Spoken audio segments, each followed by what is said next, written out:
Hey, how's it going, everybody? Ryan here. I hope that you are all having a wonderful day or getting ready to have a wonderful day, depending on what time it is that you're watching this video. But welcome back to the channel. Welcome back to Animal Crossing, and welcome back for the first time in a very long time, not just for you guys, but for me as well, to Chillin, our Southern Hemisphere island that we started working on during the summer of last year, 2020. It's been a while since we've been here, and I wanted to take some time today to kind of re-explore the Southern Hemisphere island and also kind of talk about it a little bit. I know that if you've seen the title of this video, you can probably already see where this is going, but I thought that it was important for everybody to kind of, I guess, get an update as to what's going on with this island. But first, I wanted to go ahead and kind of take a look around and, like I said before, revisit and just see exactly everything.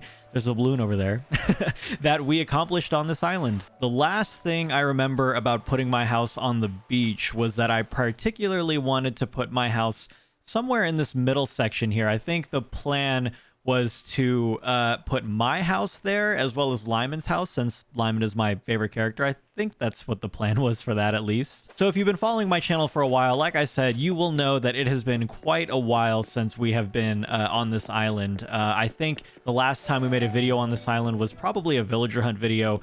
Oh, that's right. I had a yellow airport on this island. I mean, no hate or disrespect to those who like yellow airports, but I don't know, it just looks kind of bleh. But like I said, if you've been following for a while, you know it's been a while since we've been here. But if you're new to the channel, as a quick recap, I bought this Nintendo Switch last year during the summer. One, it was really difficult to acquire since everybody was getting Nintendo Switches at that time. But two, I also bought it during the good morning, Daisy May, during the hype of Animal Crossing New Horizons. I don't think it's far-fetched to, I guess, know and understand that the hype for this game has significantly died down since the summer of 2020. But I bought it because I primarily wanted to design a second island. And that's right, I remember working on this park during a live stream. I had such a hard time figuring out whether or not I wanted to put like a kid's like toy playground over here, so it ended up being blank. But I really like how this park started to turn out. I remember my house used to be over here. I had every house on the beach working towards this neighborhood back here, and it's really weird to see the Christmas lights on the trees without any snow on the ground. It's so weird being in the Southern Hemisphere. Man, this neighborhood actually started to turn out really nice as well. I obviously didn't decorate around the houses as much as I was going to, but I think just for a general layout, it turned out pretty good. Anyways, like I was saying, so I bought this Nintendo Switch during what I would say probably be the hype of Animal Crossing's, kind of popularity. And I haven't really played it since. I don't think there's any villagers awake for me to ask, I don't think. But I think in general, it has been probably 6 to 7 months since I've been on this island. Coming back to this section, I think I remember asking everyone what they thought would be good here, and I think we all decided it was going to be good as kind of a like a jumping off point for going into the ocean, since you can jump off and still dive from land. So I think that was really interesting. But oh my god, just weeds and flowers everywhere.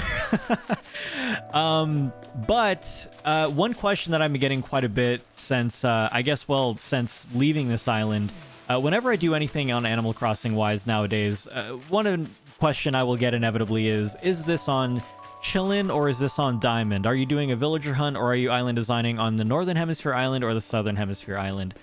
And I think, honestly, at the end of the day, I think that I'm pretty much done with the Southern Hemisphere island. It's really weird to have, like, at this point, honestly, I'm not afraid to admit that, yes, I did buy another Nintendo Switch purely for the sake of creating another island. I also don't think I'm the only one to have ever done that. It's really still a bit strange that you can only have one island per account on, not even one island per account, one island per console. I still really like how this campsite turned out as well. But yeah, I think if you were a fan of island designing in any capacity and you didn't want to change what your current island looked like, even with the inclusion of dream addresses, being able to save a previous island design, at least one of, to a dream address is really, really cool.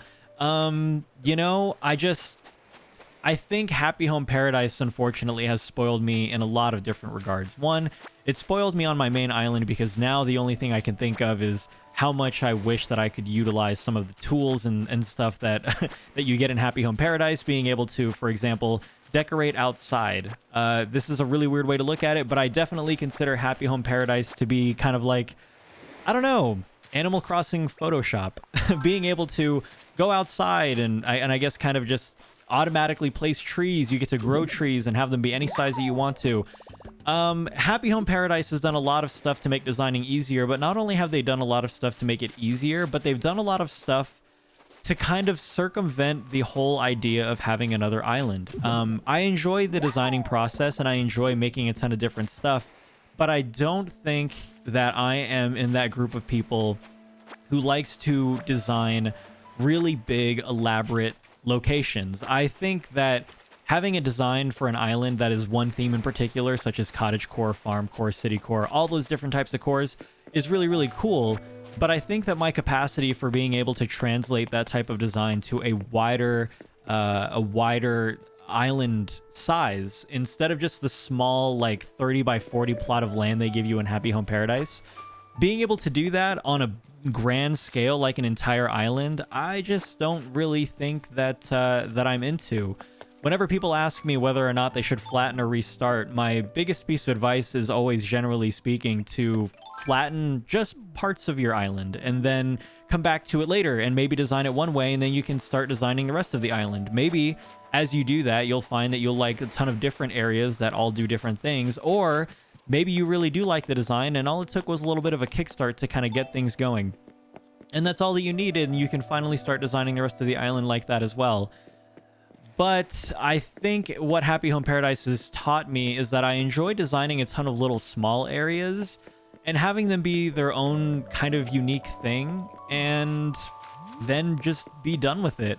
I do enjoy designing villagers' houses and little areas, for example. I mean, if you can see on this island here, that's basically what I had planned for the whole housing area. But I can do that in Happy Home Paradise now. And not only can I do it for 10 villagers, but given the fact that you can have, I think people have said that you can have up to 15 villagers per plot of land in Happy Home Paradise, that means that you can essentially make a house for every single villager. And as someone who enjoys the designing process, but not exactly the island designing process, it means that Happy Home Paradise fills a spot for me for video gaming that no other video game can, which is to, I guess, be a designer. I know that The Sims exists, but if I'm being completely honest with you, have no desire really to play The Sims. So, God, there are flowers everywhere. But I know that there were some cuts in the beginning and then not really a lot of cuts here. I've kind of just been going around, kind of reminiscing and looking at the island again, but to kind of bring it all back, yeah, to answer the question, I think really I'm just kind of done with this island. Anything that I do design-wise from now on is going to take place primarily in Happy Home Paradise. And I don't know if I'm going to be entirely done with this. I still do enjoy villager hunting. There's some of the more popular videos on my channel, and I know that a lot of people really like having villager hunt videos on in the background too. And I'm not going to say that a villager hunt for this island is not ever going to happen. I mean, don't get me wrong. I love having an all koala island on my northern hemisphere island, but I do miss the idea of kind of playing the lottery and seeing which villagers you're going to run into on mystery islands. But if you're looking for kind of me to finish this whole thing, we were also, by the way, if you're new to my channel, we were also doing a no terraforming challenge as well. I do not have terraforming. Well, I do have the pathing unlocked. I considered the pathing to be something completely different from walls and terraforming, like riverways and stuff like that. But I decided I wasn't going to do no terraforming. I thought that that was a good idea for people who maybe wanted to design as well, but weren't that great at the terraforming or waterscaping. And I wanted to show that you don't have to do that. I guess I did unlock it after all. I guess, you know, I wanted to show that you didn't really have to do that to make an island that flowed well, had good design choices. And yeah, all of this to say, and I'm going to stop rambling, even though if you've been part of my channel for a while, you know that's all I do. All of this to say that Chillin was a fun time, and Chillin definitely filled a small section of, I guess, a void of my life that wanted to do a lot of island designing without flattening what I had already done on my Northern Hemisphere island. But given Happy Home Paradise's inclusion, given all the new items, and I guess given how much I've come to realize I just cannot design a full island like this anymore, I think that's pretty much it for Chillin. Like I said, I don't know exactly when I'm going to come back to this island. I don't know the next thing I'm going to do here, but I do know that I am basically done with this. So oh, that's right. I wanted to take a look and see some of the villagers that we have here too, while I'm wrapping up the Island Designer app here. So taking a look at the map, who did we acquire over this? We got Mint, who I think we just took home during a villager hunt one time.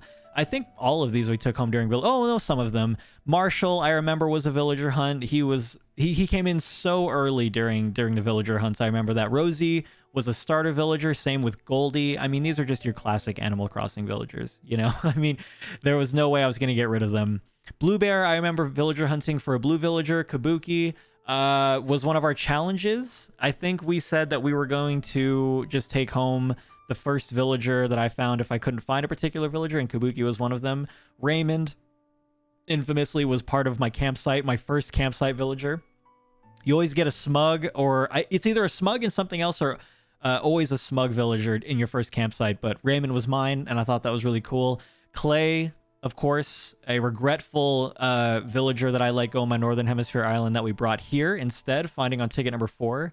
Cleo, I think, was an autofill from a challenge that we had done back in April, March of earlier this year. And then, of course, Lyman was here because he's Lyman and he's my favorite. And now that I'm looking at it, yeah, totally. I was supposed to put my house here in the middle and then Lyman's house here right next to it. But yeah, I think that'll pretty much do it here for the Southern Hemisphere island. So I know this video wasn't really much of anything. It was just me more or less kind of explaining what happened to this island. But I know that a lot of people have been kind of wondering what is going on with this island, what happened to it. Am I still going to work on it? And I hope that this answers any questions that anybody might have had. For anybody that was really interested in this video and wanting it to be completed, I am so sorry, and I wish that I had the motivation to do so. But with Happy Home Paradise being out now, there's just no way that I can see this ever being completed. So yeah, also another thing too, I lost this Nintendo Switch. If you didn't know, a few months ago I lost it, and God, it feels like I'm trying not to say goodbye. I lost it and I found it, and I wanted to make this video because I thought it was a good kind of signing off point, but I'm not going to keep on going with this. Thank you all so much for following this island on its very short journey, however long it was. I really appreciate it. I hope that if you are someone who is trying to design an island with no terraforming, that this video was helpful in some capacity to at least give you some ideas, or not necessarily this video, but the process to do so. But yeah, like I said, we may come to this island again at some point in the future. I'm not quite entirely sure, but as of right now, thank you, Chillin. Thank you, Southern Hemisphere. Thank you all so much for the support on this particular island's progress. I really appreciate it. And yeah, until next time, we'll walk into the Cielo Airport one more time. Thank you, everybody. I'll see you in the next video. Bye, Chillin. Bye, Daisy May. See you later.